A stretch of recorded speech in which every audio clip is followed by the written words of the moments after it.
welcome to everybody. Welcome to the podcast listeners.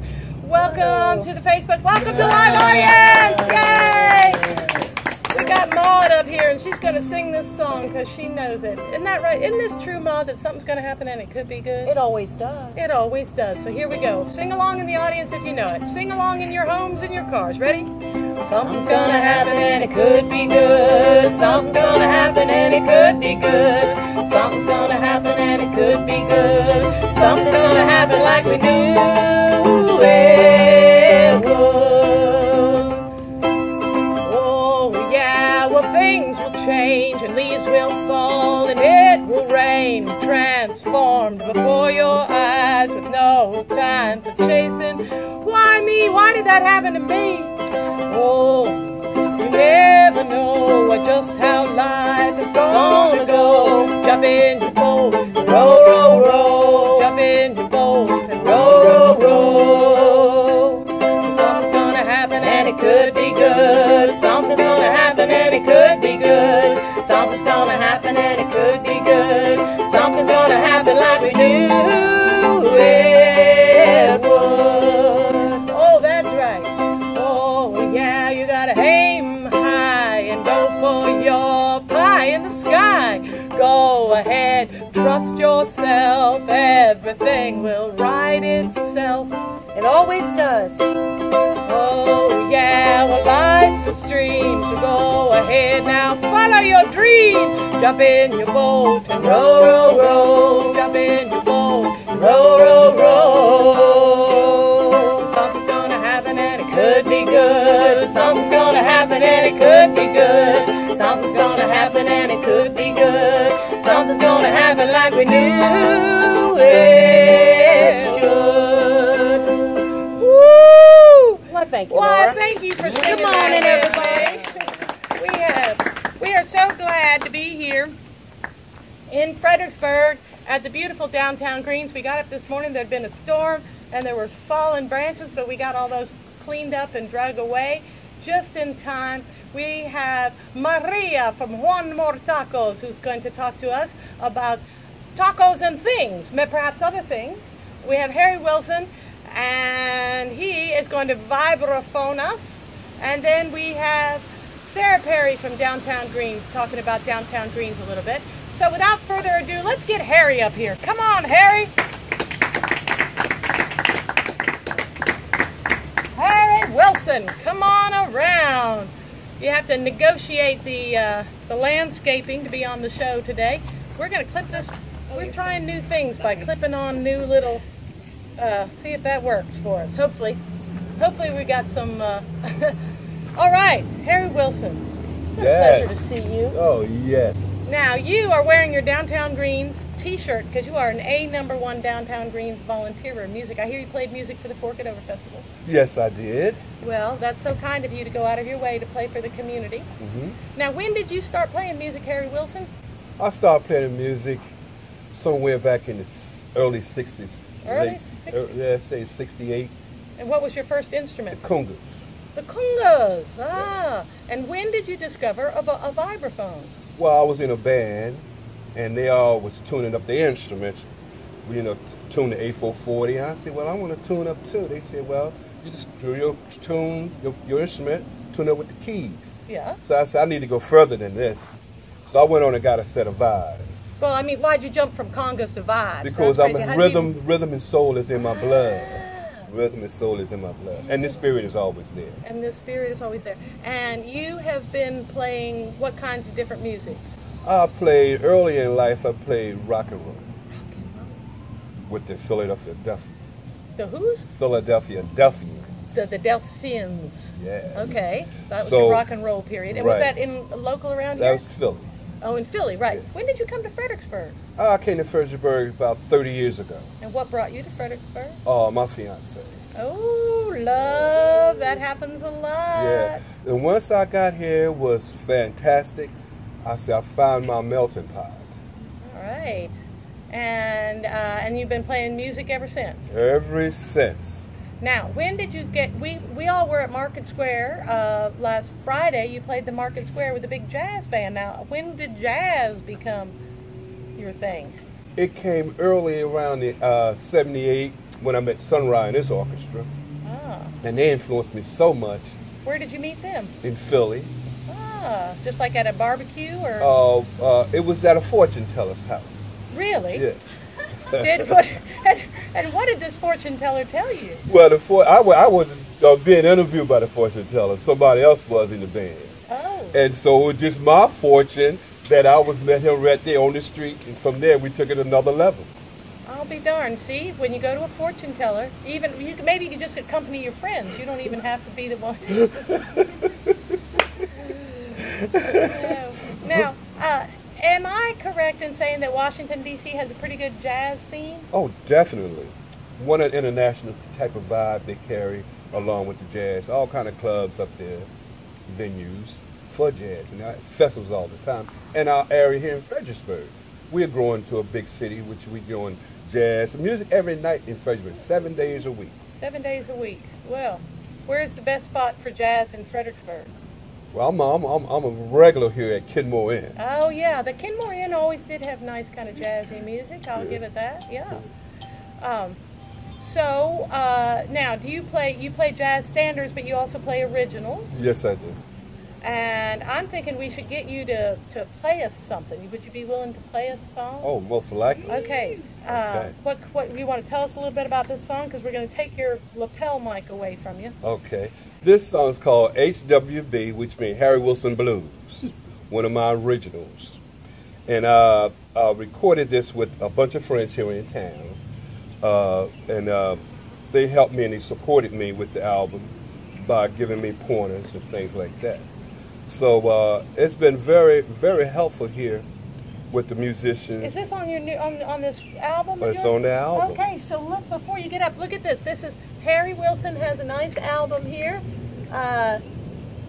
What's on here, Harry?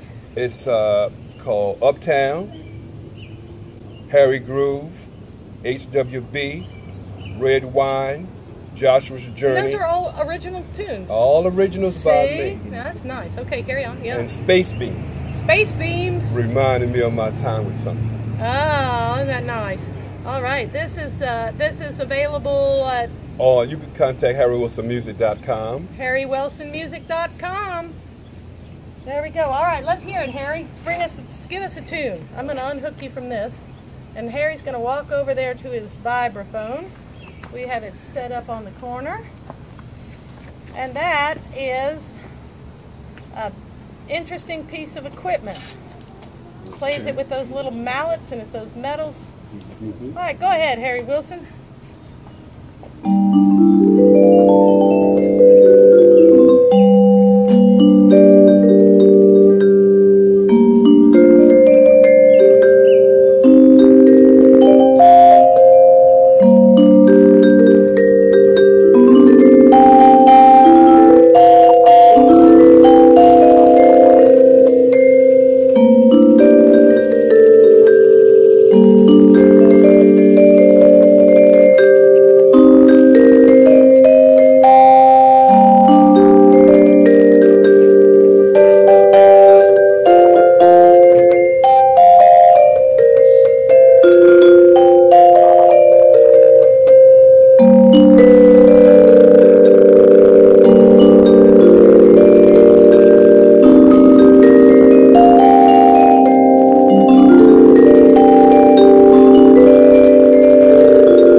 has a nice sustain. It's got a pedal on it like a piano would, doesn't it? Mm-hmm. Now, when you decided to play vibraphone, where did you get one or get lessons, or how did you even know they existed? Well, read up on the music, and Lionel Hampton is a pioneer of the vibes. Baggs, Milt Jackson, he's the pioneer of the jazz section of the vibes. Then we come along with Bobby Hutcherson. I got more and more influenced by those guys. And also I had lessons with Bill Lewis in Philadelphia, one of my tutors, mainly self-taught. Oh. You know, I just had to study with a lot of guys. Like they say, you learn on the bandstand, you learn on the bandstand. If you're lucky. If you're lucky. Yeah, so you hold 2 mallets in each hand. Are they always played with 2 mallets in each hand? Unless you soloing by yourself, because with the 2 mallets in each hand, you give you the chance to play the chord progression. Right. With the Sanger notes, you could play the 2-5, or you could play the 2-5 or 2-5-7, and you still hit the chord notes when you play with the 2. But most of the time, I play with 2 when I'm with the group. When I'm soloing with myself, I play with the 4 because I'll be playing the chord change along with the standard songs. And how many people do you usually have in a group? Well, usually my whole thing consists of 4 people, and I always have a guest artist, which makes 5 the quintet. Right. Well, it's under Harry Wilson Quartet, but I have a guest artist, which always have a horn player, make it 5. So that'd be Harry Wilson Quartet plus. Plus. 1. We like plus. Yeah. Everything but plus sizes. Well, I don't know. It depends on what you're getting in the plus size. Maybe we do like a plus size. Interested. Oh my goodness. Now, when you first got to Fredericksburg, did you feel like, because you came from Philadelphia, that was a big city, and Fredericksburg was kind of a small town? Yes. Well, I was born down in South Carolina. Oh. And so it's still in my roots. I still have a southern accent a little bit. So anyhow, once I got here, I started meeting cats like Campbell Spratt, Joe Altman, Frenchburg Big Band, all those guys. They're deceased now, but they pulled my coat and pulled me over right on in the scene, the music scene here in town. They were glad to have you. They was glad to have me and well received. From there, I started branching out, meeting other musicians, going to jam sessions. And all this happened here at Kenmore Inn. Kenmore Yeah, Inn, and we're still playing at the Kenmore Inn. Yeah. It's been 30 years, and here we Yeah. are, 40 years, 50 years. Yes, sir, still Anyway, playing. Still playing at the Kenmore Inn. Well, good on the Kenmore Inn. Okay. Wow. Everybody likes to play at Kenmore Inn. Everybody likes to play at the Kenmore Inn. I used to have a friend who died when she was 98, and she used to wait tables at the Kenmore Inn. So Right that is, on. The Kenmore Inn has been around for a little while. Well, Harry, thank you for talking to us. We're going to get you back up here towards the end of the show to talk some more with us. Okay. All right, thank you. I really appreciate Oh. your yay. Oh. We're going to Thank take you. this off of you. We're going to get, thank you. Man, I am so blessed to know all these interesting folks. Now we're going to get Sarah Perry up here. Sarah Perry, how are you? Hi. Great. Here, let me clip that on you. They'll get you with your nice downtown green I seat. also Everybody, have a we got downtown green Ginger. Are you shirt. going to be up here Hey, too? Ginger. Ginger's going to be on the my Laura little- Shepherd show too. Yes. All right, here that's we good go. for a change. We have to watch out for that little Let me do microphone. this. Okay. So Okay. Sarah Perry, what is your title here at Downtown Greens? I am the executive director here at Downtown Greens. Should I give you the Well, spiel? give us a little spiel Okay. about Downtown Greens. So Downtown Greens is a 2.8-acre urban green space here in downtown Fredericksburg. It's a space that anyone can access from sunrise to sunset. I know we had a couple of joggers through here this morning. They weren't jogging, they were walkers. Okay. And they nice. said that this made their 10,000 steps so much more pleasant to be able to walk through this area. Lovely. We were dragging off branches at Yeah. the time, but Yes, that's the other part is, there are, nature comes in and leaves us some presents every now and then. We are a nonprofit. We are very dependent on our volunteer base and our donation base. So most of the people who are in our audience right now know all about that. We love having our musicians in town support us and play for our events that we have, and it's just. and why do you think Downtown Greens is important to the city of Fredericksburg? What do you do that's so important? Well, first of all, green space is really important for any city or And organically managed green space. It's completely proves organically that it managed. can be done. Yes, organic and sustainable practices here only. We also have programs for kids to teach kids where food is coming from.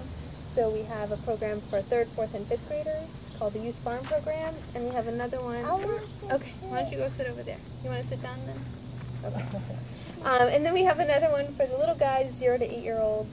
And we also just started last year going to Head Start, which is right next door. It's completely adjacent to where we are. And Head Start is a program Head for Start, it's a national. Is it a national program? It is a national program, yeah, for early childhood education to prepare kids for. She's just looking at herself in that camera. That's good. We got cameras from both ways, and we have Miss Ginger, who's the star of that camera at the moment. So yeah, that's the space. It's really important, first of all, for people to have access to the outdoors, and we're in a part of town where there are apartments where people don't necessarily have a backyard, and so we are everybody's backyard. I like to say we're everybody's favorite backyard. And then also we like to show kids where food is coming from. We have some farming programs. Ginger's part of the little kids club, the garden club. Do you have fun with that? Yeah. What do you like doing at the garden club, Ginger? Climbing trees. Do you climb the trees? Oh. Yeah. Yeah, not everybody gets to climb trees. That's That's pretty we nice. do have some great trees to climb, thanks to this lady right here. I'm going to ask you a question. Okay. Oh, we'll just turn the tables right here. Woo! How exciting. So, Laura Shepard, Yes. I hear that you have a tie to this garden somehow. Well, yes, I was living in this neighborhood and started gardening in my backyard. And then it just turned into downtown greens over, I don't know, it's like people say, what made you do it, you know? And it's like, I don't know, went out in the backyard, started gardening, and people started being involved. And next thing you know, we started, I don't know what happened, but here it is. And it's so nice that, it's been 20, 30 years? 20 years? 25 years next year. 25 So next years. year we're celebrating our 25th anniversary. It's amazing to have. I just want to mention. Don't touch that because it's going to make loud noises. I just want to mention also that since then we've gotten all of the 2.8 acres of urban green space under a conservation easement, so this will always be green, forever and ever. Even if we go away, the next person is obliged to keep it green. So a gift to the community right there. Yeah, as everything is growing. And yeah, this property is nice because it has some little hills, and when you get back here, you feel very far away from things. Yeah, it's a little oasis, a hidden gem. A hidden gem. But now you all know the secret, so you can come And what made find you, the gem. Yeah. What makes you do volunteer work and do this?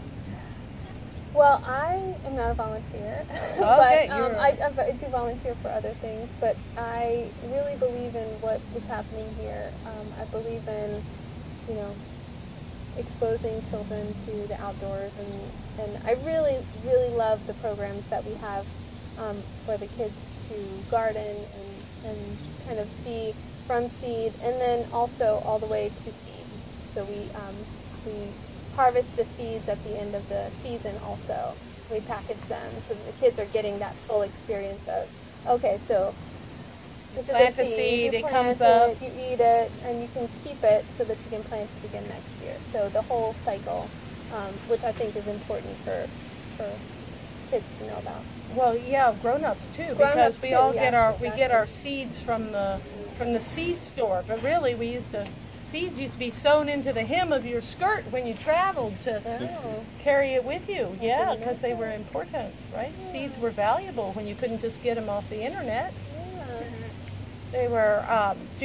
What sort of plants are we growing over there with the kids? So the kids' farm program garden is a very, it's a learning garden, so we don't have a lot of anything, but we have a lot of different varieties. They've got everything from squash to eggplant and corn. They've got tomatoes and basil and all the herbs, and and what else do they have? And so radishes. they see things grow, Yeah. they pick it, and then they go to the farmer's market once a month with... So it's a 3-part program, the youth farm program.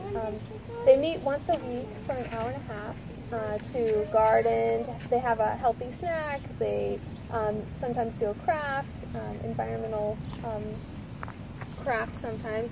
And then once a month, we actually get a local chef, and we're very lucky to one of our local chefs you'll speak to a little bit later, Maria Martin from Juan More Taco. She's going to be our chef for September, I think. And so once a month we get a chef to kind of orchestrate a meal based off of what is ready in the garden at that time.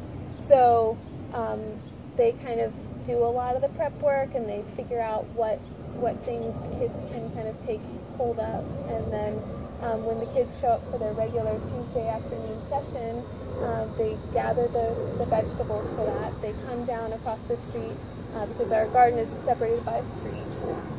And the upper garden is where the food is grown, and then the lower garden in our building, our headquarters building, is where the kitchen is. So they come back to the kitchen, and we've set up stations for chopping and mixing and blending and parboiling or whatever the station is that the chef asks us to set up. And they make a meal, and then at the end of the session, the kids' families come, and we all join in eating the meal al fresco in the courtyard, under the sky. It's a beautiful time. We have tablecloths and real napkins, and we have ceramic plates and real silverware, and we have flowers on the table that came from the garden that the kids picked and arranged themselves. And it's just a beautiful moment. Sometimes some of these kids don't eat with their parents ever. You know, it's a very busy household. You never get to sit down together. There's a train. Yeah, we love the train. Right next door. So it's a great time for these kids to not only show the things that they grew, but also what they cooked. We like to also send home recipe cards with all the recipes that everybody ate, and then a little kind of Blue Apron style food basket so that the families can actually replicate to some extent some of the recipes. So it's really a great way to see and use the food that they're growing. Right, it makes it more, and I bet they eat more vegetables than they would have otherwise. They clean their plates. I'm telling you, these chefs come in and they make these gourmet meals with the kids. The kids are making it too. And You let them use knives? yes, we do. Oh, We have children's for you. knives, and we have finger guards, and we also, each chef usually gives a little lesson before they cut, you know. to What's a make sure finger you're- guard? Is it like a little plastic thing you put It's on a your little finger? metal thing that you just like hook your finger into, and it does the claw for you, because you're not supposed to, you're supposed to make a claw when you're cutting something, so Right. you don't accidentally put your finger. Right. So it kind of makes the claw for you. So you don't Oh. have to remember. But well, the kids are great, and some of them have been doing it for 2 years now, 3 years. So yeah. Wow, so they've been 1 year and they want to come back. Yeah, they love it. I mean, it's a fun program. And then also, what you mentioned before, once a month we take them to the farmer's market. But we're not going this Saturday because there are a lot of vacations. Okay, So- well, Not this Saturday, but Once a usually month the unless first we don't. Saturday of the month. So the first Saturday of August, September, and October. and that's important because what, it gives them a chance to collect money and... So yeah, they're learning some math skills. They're learning how to communicate with adults, which a lot of kids have trouble with. They're learning about their products also that they're selling, so they have to be able to talk about their products to people who might be interested in buying them. And yeah, counting money back. Really important to It know how to is do that. really I don't know if you've been at a store and somebody's giving you the wrong change, but it's really Well, yeah. important to know how to count money back. It is interesting because, if it's like $3.62 and you hand them 2 cents, they don't really know what to do, people. Unless you hand it in time for them to enter it in the register. Right. We don't have any registers. It's all right here. We do that's have good. paper. So Oh. yeah, it's fun. It's really cool. And what have you gotten out of doing this? I mean, being here. What have you gotten out of being here? What have I gotten out of being here? A full heart, first of all, because it's beautiful. Important. Yay. I love, like, the dinners is kind of the icing on the cake. It's beautiful. It's beautiful. Yeah, it must be for a kid to be able to show their mom something. Yeah, you see the pride on their faces when they're telling their parents. They're just like, oh, this is that. And we cooked that, but before there was a bug on it. They have the whole story of this one leaf that they found that now everybody's eating. It's really sweet. So. Well, keep up the good work, Yeah, Sarah thank Perry. you. And if people want to know more about us, you can follow us on Facebook, Downtown Greens. We're on Instagram, downtown_greens. Website is www.downtowngreens.org. And our email is downtowngreens@gmail.com if you're interested in getting involved or... Right, so you have regular garden hours where people Yes. can come volunteers Yes. on what? Garden hours are Thursdays from 3 to 6, and Saturdays 9 to 12. there you go. Hasn't 20 changed in Yeah. 25 years. 25 years, we're still around. We're still here. There's no excuse. There's no excuse. Or if you feel more comfortable just writing a check, they can do that too. You can write a check. We do accept. Because money does count. Yeah, money is. Although very time important. is important too, Time you know. is very important. Yeah. This is a big space, and we only have 30 hours of garden time per week that we spend on garden time. Right. Out Yeah. of our budget. So we're really, really, really reliant on our volunteer base.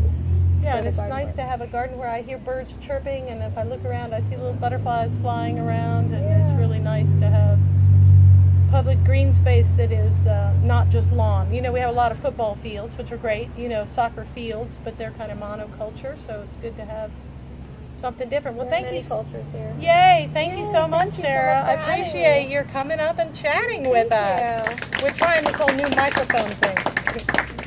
Thank you so much. Yeah, and we have my little pleasure. Ginger. I'm going to sing a little song for us. Put that microphone there, see what happens. We're always trying new things here. Now, this song I'm going to sing is called the Grandpa Song. It was one of the first songs I ever wrote. And the reason I'm singing this song is when I came to town, my friend Brett Milstedt was here, and he was going to join me on the stage and sing some beautiful harmony for this song. Unfortunately, he had a bit of a stroke, and so he's in the hospital. And I said, well, he ended up in the hospital, but he did call and tell me he wasn't going to be here. So therefore, he gets points, and I'm going to go ahead and sing this song. If he happens to be watching live, he can sing along. My grandfather died when he was 102, and he was making furniture till he was 98.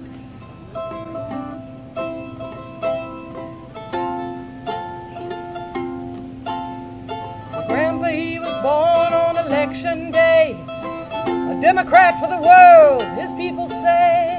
He turned 95, he's still alive. Slow smile, shining eyes. Oh,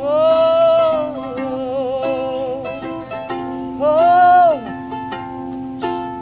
The moose on the wall at Grandpa's house, it's been dead for years, but it's still the same. And I go around every year or two. Uncle's drunk, ain't that a shame? Grandpa turned 95 the other day. Half is mine, he's okay. Oh, oh,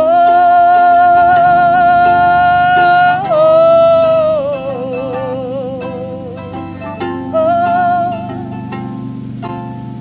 The neighbors come around to sing a song or two.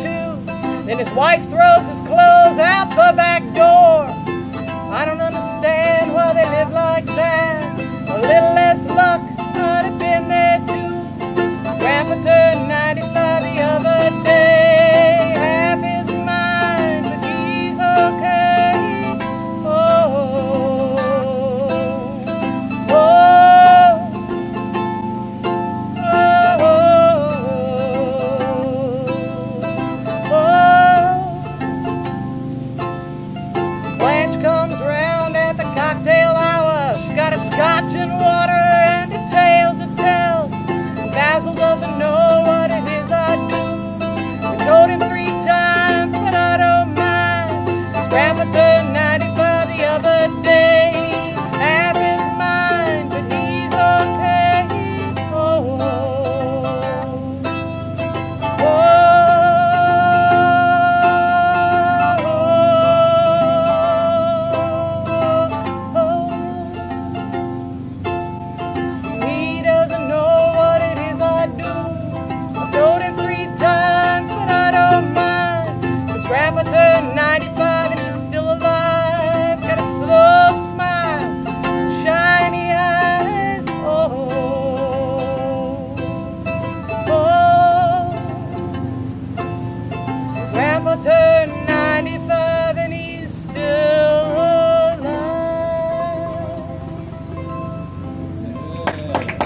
Carolina to visit some of my help for a little thing. We got some lawn mowing happening next door, so we can all enjoy that.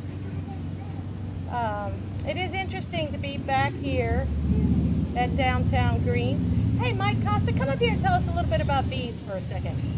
While we're here, Mike Costa is a fabulous person, and you run the bees here at Downtown Greens. Is that correct? That's correct. So, what made you become a beekeeper, Mike Costa? I was doing it to help a friend set up bees at their farm. And after that project was over with, I continued to mess around with bees. That's been about 5 years. And do you have bees in how many locations? Just in the 2 locations. I have 3 hives here at Downtown Greens, and I have 3 hives over in my backyard in downtown Fredericksburg, which is just about 1.5 miles away. Okay. And do you get stung a lot? Sometimes you get stung. It's part of beekeeping. Sometimes the hives get a little testy when there's not a lot of nectar flow going on. So sometimes in the later parts of the summer, you'll get stung, but it's not a big deal. No, it's not a big deal. It's actually supposedly therapeutic. They tell me. Have you ever heard of apitherapy? I've heard of it. Yeah. Well, you seem to be practicing it all in I the guess. thing. And pollinators are good. How far will a bee travel? Oh, from their hive looking for nectar, they'll go up to 5 miles. Wow. So watch out with your spraying of poisons. And so they're pretty healthy here at Downtown Greens? Yeah, we did pretty good. This winter we had 5 hives going into the winter, and all 5 survived. So we've added 1,000. Okay, well that is excellent. Well, thank you for, I appreciate your being here and doing that for Downtown Greens, because it keeps us, keeps bees in the city, and then there's some honey to go to special people. What do you have to do to get a jar of Downtown Greens honey? That's up to Sarah. I'll be delivering 4 cases of honey next week to Downtown Greens, and after that, it's out of my control. Okay, I'm seeing Sarah's saying that if you donate, if you make a generous donation, you get some real city honey. Okay, hey, thank you so much, Mike. I appreciate you taking the time to tell us about it. Now we have Maria. Maria, come on up here. Maria runs, well, we got to tell her. Hi, Maria. Hi. Wow. Now, you started with a food truck, is that correct? We started with a food truck, yes, and then we grew into a restaurant. Now you have a restaurant on Caroline Street. Caroline Street, and a second food truck being built. Second food truck being built. And you have brought some she's brought some special treats for us here and those in the audience. So special request from this. Sarah. Sarah's special request. Look at this. Let me tell you the story. Tell the story, Tell the please. story. Okay. It was first Friday. It was what, like 10:30 at night? Yeah, it was late. And all of a sudden, 10 Sarah o'clock, I think. Sarah comes to my restaurant. And I'm like, what are you doing out so late? Where are the babies? Oh, everybody's sleeping. I just wanted ice cream.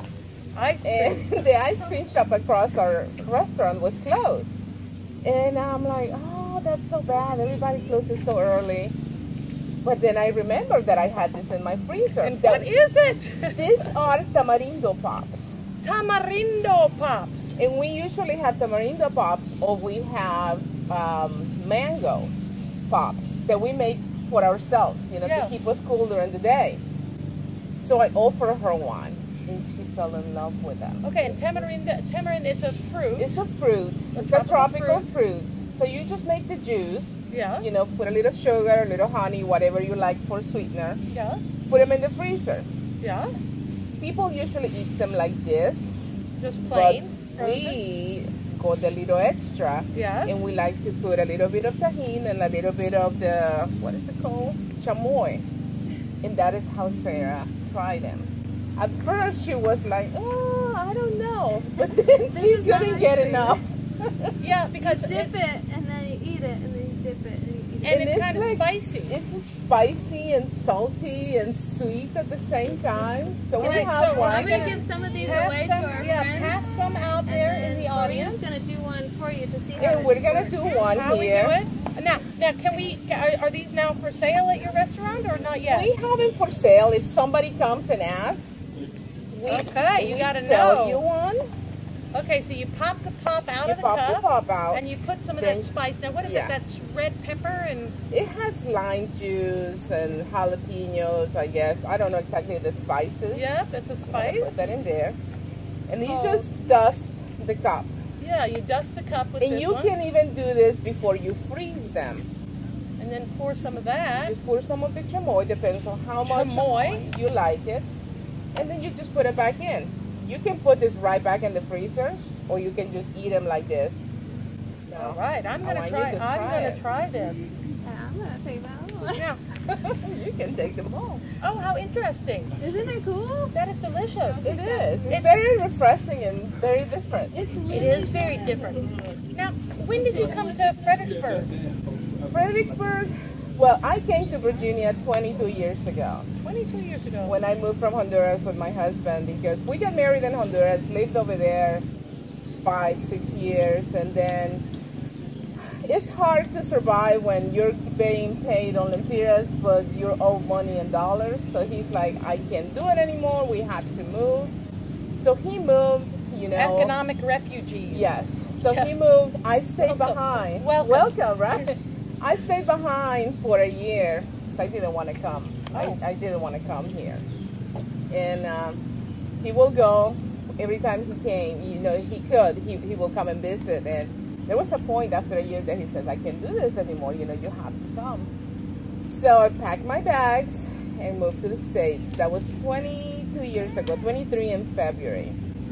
And we lived in Reston for a couple years, and it was just too expensive and, you know, too crowded. We moved to Stafford, and it was okay. Didn't like it much. And we've been in Fredericksburg for 15 years, and I just love it. And now, what, like starting a food truck, was that always a dream of yours or just a byproduct of life? Well, I think it was a byproduct. I love cooking. I have always liked cooking. Since I was little, I remember, you know, helping my mom cook little things, you know, boil an egg or fry an egg or whatever I needed to do to help her. And when I moved here, I think I really learned more out of love. You know, I had to feed my husband, I had to feed my kids. There was nobody else. So I had to learn, and that's how it was. You know, everybody came, and everybody's kids came and ate my food. My house was always full of kids because I have 5 kids. So when you have 5 kids and each kid has 5 friends, you know, your house is always full. So my house was the house that everybody would come, and they knew that if they came, they were not going to leave hungry. And everybody was always, you should open a restaurant, you should open a restaurant. And I'm like, nah, it's not that good. And And it turns out it is that and good. it turns out Maria. it is good. So, you know, the kids grew, and I didn't know what to do with myself. But I didn't have the money, you know, to open a restaurant or even a food truck. And then we came out with a little money, and my husband is like, you know, we can buy a little land or we can buy the food truck. And I'm like, well, my daughter was really mad at me, Amanda, because she wanted the land. And I'm like, well, you know, let's buy the little food truck, and maybe that can give us a little more bigger land, you know, instead of the some little income, land, yeah. you know, more land. And here we are, no land, but No, but you have a food truck and I a have restaurant. a food truck in the restaurant, so we're getting there. And you know what I know about you is that you really care about your clients, because we have a mutual friend who's a vegan, and he came to your food truck and you didn't have any vegan options, but you said, what can I do for you? Just like you did for Sarah. You know, Sarah came in looking for ice cream, and you didn't have a popsicle, but you sure did come up with something. So what do you serve for vegans at your... You know, it's funny, we started with Larry Hinkle, Senor Hinkle Taco. And that was our first step into the vegan, vegetarian community, you know, because I'm not a vegan myself. And from there, you know, we grew. Now we have vegan ceviche. We have some vegan tostadas. Vegan ceviche? How do you make it? What's the fish We substitute? use the TVP. Okay, yeah. Textured vegetable protein. Yeah. And it's delicious. You will never know. Oh, You will never know. And that TVP, you know, we can make any kind of taco with any kind of flavor that we serve regular with the TVP. And so do you have a lot of vegetarians and vegans? We do. More than you'd think, and it's becoming more popular. Yes. But I think our biggest customers for vegan and vegetarian was at Highmark. Definitely. That area is big with vegetarians. I thought downtown was going to be really big, but it's not as big as I thought. Maybe people just don't know. Or maybe, yeah, if you want craft brew, you know, craft brew and... Yeah. All right, so you are open downtown. We are open downtown 7 days a week. Dying a little bit, slowly. Well, Tired, but that's you know, okay. It's going to be okay. fine. Yeah. I think that because you go the extra mile, and I love that, you know, I love that there's so much love in your food, and it's delicious, and that you actually care about your clients enough to make something, you know, for them special. Yes. So. And you know, my objective is to educate people about Latin American food. Because everybody comes, you know, to a restaurant and they're expecting that we're a Mexican restaurant, and I keep on telling them we're not Mexican. Just because you see tacos doesn't mean we're Mexican. Right. Everybody that has a tortilla can eat a taco. You don't have to be Mexican. No, but I mean, what is something that's very typically Honduran in food? Pupusas are actually from El Salvador, but we sell them in Honduras as well. So you find a lot of pupusas in Honduras. We sell baleadas. Did you ever try those? What's a baleada? Baleada is a flour tortilla that has refried beans. You can eat it just with beans and cheese and sour cream, or you can have the special ones that have chorizo and avocado and the pickled onions, and they're delicious. People love them. So there is a lot of different foods out there that people don't know, and they're great. Oh, exactly. And what would you say is are 3 Honduran spices that people like? Like what are some of the spices? Like chili peppers, I presume. I don't know. We don't have a lot of chili peppers. No, you know? okay. I mean, we do have them, but that's at least not how I grew up eating. But we use a lot of cumin. Cumin. Oh yeah. Yeah, cumin and curries.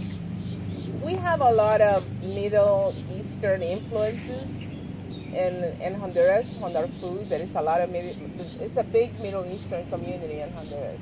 And are there a lot of Honduran people around Fredericksburg? There is, which I didn't know before, but it surprised me, you know, when I see all these people coming in. We saw the little Honduran flag in your Facebook post, or we heard that there is a Honduran restaurant, and I just love watching their faces when they eat, like my Honduran chorizo that is so different than the Mexican chorizo. Why is it? What's the difference? Do you know?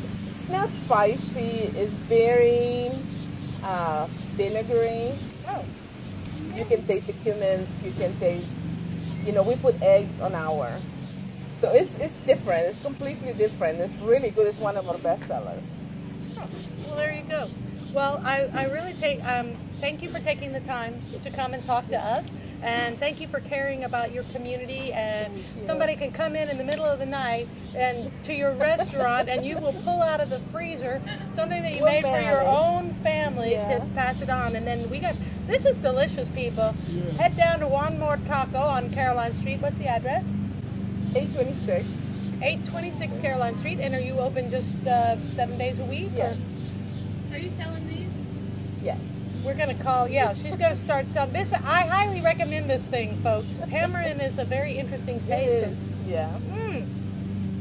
Soy sauce is actually made out of tamarind. What? Soy sauce has tamarind in it? Yeah. Who knew about that? All right. Well, thank you so much. I'm gonna take this off of you. Yes. Thank you for going out of your way on your busy life. Thank you for having me. With us. It was fun. Yay! It was fun. Oh, that is amazing. Thank you. We are. Yeah, you know. Harry, come on back up here. We're getting Harry Wilson back up here. Come on, Harry. Come on down. Everybody has to. We're gonna let you clip that back on yourself right about, I don't know where we have to. I don't know. Have to be on the edge, or we're working these new microphones, folks. Somebody's gonna have to tell us later. Here, I would help you. I put down my fancy. Did you try that fancy popsicle? I'm just gonna clip it right here. Did you try that fancy popsicle thing? It was good. That Very was interesting, good. Wasn't it? And the Very kind of good. hot, peppery bits in the middle. Yes, it was. Yes, it was. Now, what's your favorite type of food? Oh, my favorite type of food. Whew. Everything. I like everything. I like a lot of greens. Like I just cooked some kale the other day. And some black-eyed peas. I'm a little like vegetarian myself. Oh. Because my pressure. I'm an opportunarian, Okay. which means whatever I eat, what they put on the plate. Okay, okay. So we you know, veggies, cabbage is one of my favorites. Cabbage. Yeah, Did you ever make your carrots. own sauerkraut? Yes, I've yes, been making yes. my own sauerkraut Yeah, lately. That's yes. pretty good. Out of the red cabbage, that's good. Yeah, that's what I did my last batch out of the red cabbage. Makes you feel good because you're eating red. There you Something. go. There you go. I want to take this opportunity, and Maria, I want to give you this too. Oh, this, Harry, thank you. This is one of my CDs, and I want you to Oh, have that. right. And Maria, this is one of my CDs, and I want you to have that. Thank you you so for going out much. of your way and bringing us little gifts. We like to give things away, Yeah. and we have. Now, not everybody has a CD player. Do you actually have a CD player Yeah, these days? Because yeah. a lot of people don't even have a CD player. Yeah. Do you still think it's worth recording CDs and bringing them to your gigs? Oh yeah, definitely. With the CDs available that you bring to your gigs, then let the folks know that you are recording artists, Yeah. and you spread your music around the world. You're trying to get people to like your page and like what you do. So we're trying to do that. Yeah, and you sell some downloads? Because it seems like people tend to just like download. Yes, you can download on Harry Wilson Music Bandcamp, HarryWilsonMusic.com. Yeah, You can download it on that. download it on that. Now, you have another song you might play for us?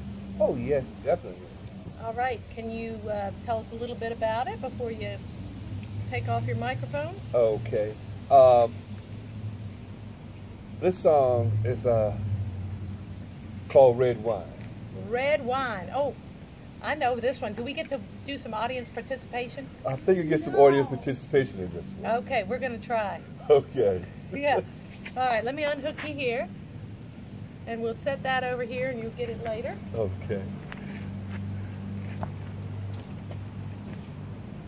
I love it when people come visit the show and they bring us treats like this. Harry, you had to suck your treat down before you played. Okay. Yes, it was good too. Let me let you know that, Maria. Okay.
So, that was pretty good. A little audience participation will help. Yeah, well, you have to train them. I don't know how we get them trained. So, you were singing. We had a few little singer-alongers back there. Now, how do you go about writing a song, Harry? First, I'll come up with the chord progressions. Okay. Say it's a C major chord. I can work that C major chord in many ways.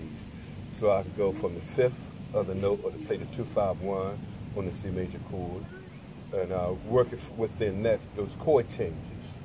So I'll go from the fifth chord to the root note chord, and back to the 2-5-1, 2-5-7 chord. So that's starting to sound like a phone number to me. 257-0309. Yeah, here we go. So it's interesting. Then you pick out the melody from the chord changes, and you try to work within those chord changes of the melody, where it to come out, hopefully it sounds good for you. Yeah. Well, it does sound good.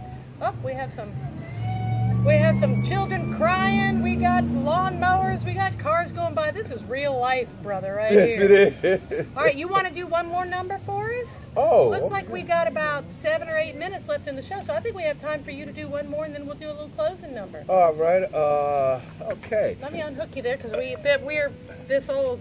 Okay. This tune is Harry Wilson Groove. This is the Harry Wilson Groove.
So much space that does.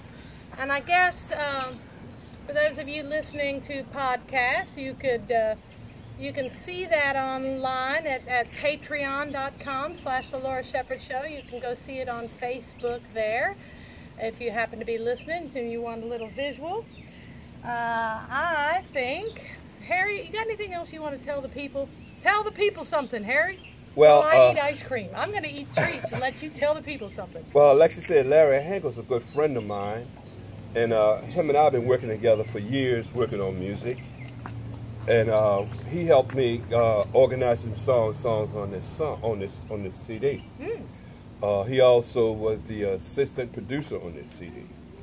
All right. And so we worked together throughout Fredericksburg, in and around town, playing cafes, festivals around here, and we plan to do some other things. Yeah, now what you're going to be playing this coming Wednesday? I'll be playing with Larry Hinkle this Wednesday at Colonial Tavern. His name of his group called Colonial Seafood. And he's invited me to participate in this gig. Well. And he said, Harry, we got some other stuff I want you to play on too. So he's interested. So keep your eyes out for some Harry Wilson. Yes, yes. All right, I'm going to close this show by singing a little song. It's called Carry My Rain in a Bushel Basket. We like to sing it down in Gulfport where I'm from. I tell people, put your troubles in a holy basket. When you get where you're going, they'll have all fallen out. There and you then go. bushel baskets have lots of holes in the bottom. There you go. Don't jump freight trains when they roll by. Don't like the blues, I'll tell you why. I go downtown when I want to smoke, and I'm treating life like a joke. But I won't go sinning in my neighbor's yard, 'cause he's been a-working mighty hard. I go downtown, but I don't wear shoes. Oh, you know I don't like the blues. Carry my rain in a bushel basket, carry the sunshine too. Carry my rain in a bushel basket, but let the sun shine through. Everybody sing.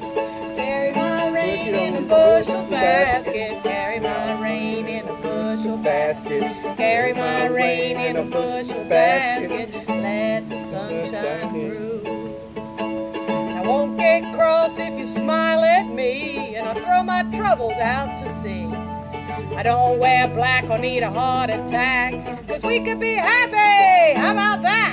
Yeah. Don't think much about what could go wrong, and I Yes. don't want to sing about it in a song. Yes. But I'll look at you and shake my head, 'cause Lord knows, Harry, some people, they'd be better off dead. Yes, yes. Carry my rain in a bushel basket, carry the sunshine too. Carry my rain in a bushel basket, let the sun shine through.